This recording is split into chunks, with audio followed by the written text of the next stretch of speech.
Hello everybody, and welcome back to Quest for Truth. Last week, we started talking about man, and we talked about how man was created to be.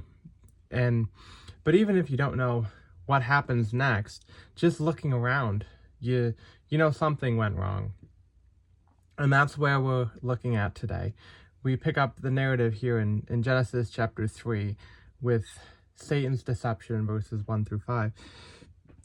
Now the serpent was more crafty than any beast of the field which the Lord God had made.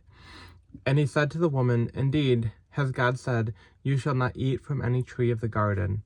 The woman said to the serpent, From the fruit of the trees of the garden we may eat, but from the fruit of the tree which is in the middle of the garden, God has said, You shall not eat from it, or touch it, or you will die. The serpent said to the woman, You surely will not die. But God knows that in the day that you eat from it, your eyes will be opened, and you will be like God, knowing good and evil. So it opens with the serpent, who is Satan. And going back 2 weeks, we talked about the fallen angels, and along with that, we talked about who Satan was. And he's the enemy of God and everything good. He chose to do evil and to want to be like God from the beginning. And he is portrayed as not only the enemy of God, but the enemy of man as well. And so, and he has this, there's a very interesting, the first question is really interesting because he asked it, he says, did God really say that you can't eat from any tree of the garden?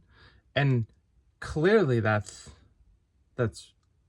not true. Like, the answer to that is of course not. And that's what Eve kind of says, but Satan is kind of using this ploy to kind of turn what Eve is looking at, because then his next,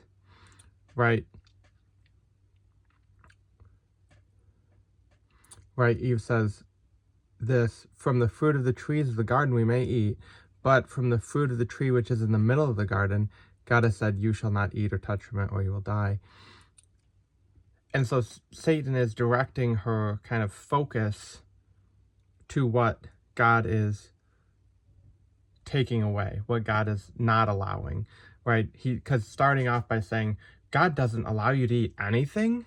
And then she says, well, no, we can eat from everything except there's this one tree, the tree of the knowledge of good and evil, that God said we can't eat from.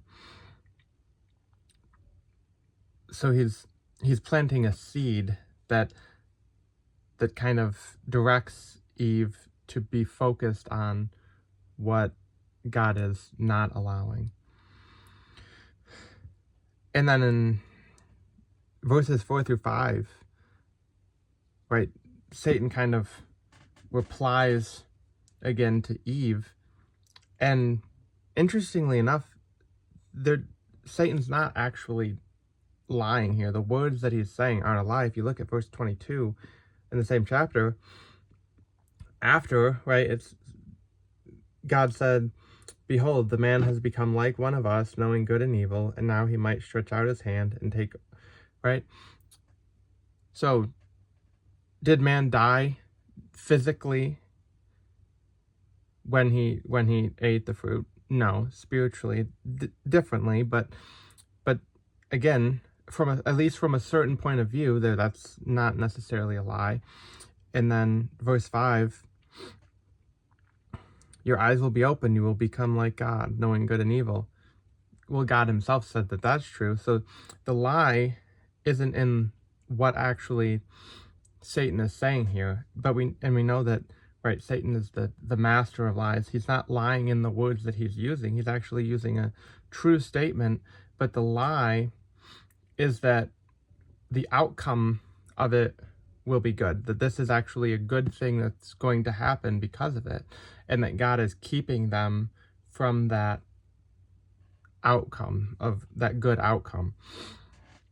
And so the lie isn't in the words, but in the kind of reason behind them, of saying, no, this actually, the the good reply to this would be like, well, no, that's not good, right? God told us not to do it, and so we won't do it. But instead, when we go ahead to verses 6 through 7, we see that, Eve is deceived and Adam chose to disobey. Then the woman saw the tree was good for food, and that it was a delight to the eyes, and that the tree was desirable to make one wise. She took from it its fruit and ate, and she gave also to her husband with her, and he ate. Then the eyes of both of them were opened, and they knew that they were naked, and they sewed fig leaves together, and made themselves loin coverings. And one of the interesting things, I think, that right after Satan says that, it's good, like God is kind of keeping us, she looks at it and she says, oh, well, it's good for food, it's delightful to the eyes, and it's desirable. Well, God didn't say that it wasn't any of those things. God didn't say that he didn't say, oh, that tree doesn't taste good, don't eat from it. Or, oh, it doesn't look good, don't eat from it. No, he said, don't eat from it. And so Satan is, again, once she's focused on this thing, making it look like, hey, it's a good thing in a different way, because God never said it wasn't good. He said, don't eat from it. So he's kind of twisting truth here again and saying, well, it looks good, you should do it. And there's obviously a lot that we can take from that from our own lives, but you can kind of think about that, and we're going to kind of skate through because we have quite a bit to cover. But definitely, that was definitely something that hit me there, a lot of this.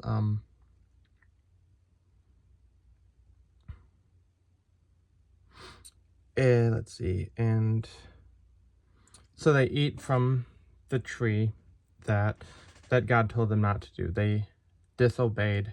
Adam disobeyed God's command, and we'll obviously see the fallout from that. That's really what we're looking at in the next few verses, and the first of which is in verse 7, and that is the shame that they felt for being naked. I mean, if you look in Genesis chapter 2, the last verse, right? And the man and his wife were both naked and were not ashamed. And that's there purposefully because that brings us right into the fall. And then you come down to verse 7 here, and all of a sudden, they didn't become naked. The nakedness wasn't the problem. They became ashamed. They became aware of this. Not that it's a bad thing, but that they were now ashamed of it. And so that's really the first notice of something that's gone wrong here, is that they're now ashamed of the way that God created them to be. But not only are they ashamed before each other, that we see there, that they had to make coverings, they're also ashamed before God. And if we can look at that in verses 8 through 13. They heard the sound of the Lord God walking in the garden in the cool of the day, and the man and his wife hid themselves from the presence of the Lord God among the trees of the garden. Then the Lord God called to the man, and he said to him, "Where are you?" And he said, "I heard the sound of you in the garden, and I was afraid, because I was naked, so I hid myself." And he said, "Who told you that you were naked? Have you eaten from the tree of which I commanded you not to eat?" The man said, "The woman whom you gave to be with me, she gave me from the tree, and I ate." Then the Lord God said to the woman, "What is this that you have done?" And the woman said, "The serpent deceived me, and I ate." And in these verses, we see that the shame that they felt was translated into hiding from God. They were aware of what they had done, and so they hid from the presence, or attempted to hide from the presence of God. But God still called to them. God came to the garden to walk with them, as he had done on so many other occasions. But this time it was different because of the fall. So Adam and Eve are hiding, and God calls out to them, and Adam just tells him that he was afraid because he was naked. And then God tries to get right to the point of it and says, who told you you were naked? How did you eat from what I told you not to? And then we see this game of, passing the blame from Adam. Says, well, the woman that, he kind of blames God here, but he says, the woman that you gave to me, she gave from the tree and I ate. So he's kind of blaming like God and Eve. And then Eve says, well, it was the serpent, right? Which is also a creation of God. And so he deceived me. And so they're kind of passing this blame from one to another, trying not to keep the blame themselves, but basically kind of at the end saying it's God's fault because he made things this way.